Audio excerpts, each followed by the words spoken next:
Hi guys, welcome back to my channel. So we are going to be creating this really nice soft white and purple blend of eyeshadow, and first I'm just going to carve out my eyebrows using some concealer.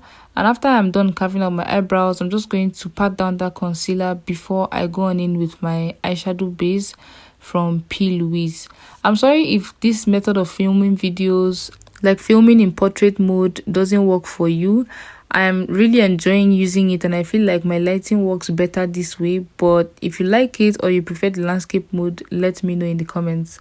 So I'm using P. Louise base to pat down on my eyelid just to prep it for matte shades, and I think this eyeshadow base is perfect for any matte eyeshadow or even shimmers.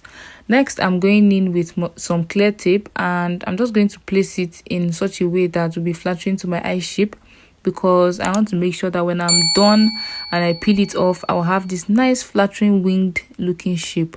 So I'll be using this Lydia Stanley eyeshadow palette, and I'll start out with the off-white shade on the inner eye corner, and I'm going to be using this brush basically to do everything. As you can see, I finished applying the off-white shade and then I went in with purple.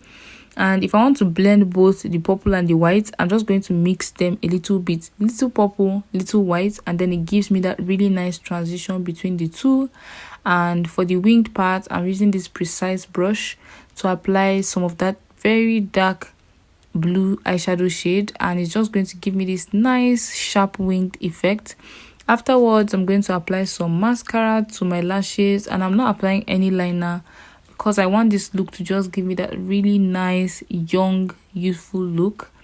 And we want that smoky wing to do all the work. So I'm just going to take off that tape, and the sharp lines are so satisfying to see. So now I'm applying, some eyeshadow base to the lower lash line before I apply the eyeshadow. Like I always say, whatever you do to the top, you do to the bottom, because you want that nice balanced effect between top and bottom lash line. And so I'm going in with white in the inner eye corner, purple in the middle, and then the dark blue at the end. If you're shocked to see two different shades of setting powder under my eyes, it's because I am testing translucent versus tinted setting powder from Beauty by AD. I just want to see the difference between the two when used side by side. And if you're interested to see how the comparison works out, please keep your eyes peeled on my channel, because I'm going to be posting it one of these days. So after wiping up the setting powder, I'm just going to apply some setting spray, apply highlighter, fix my lashes. And I really like these lashes because they flatter my eye shape so much. If you have hooded eyes, I think you should try this kind of lashes. They would flatter your eyes so much. And when I don't use liner, it kind of makes my eyes look a bit bigger. Let me know what you think of this look in the comment section. And I unraveled my bantu knots. I think they're the cutest look. And sure to check out the bantu knot video, and I'll see you in my next video. Bye guys.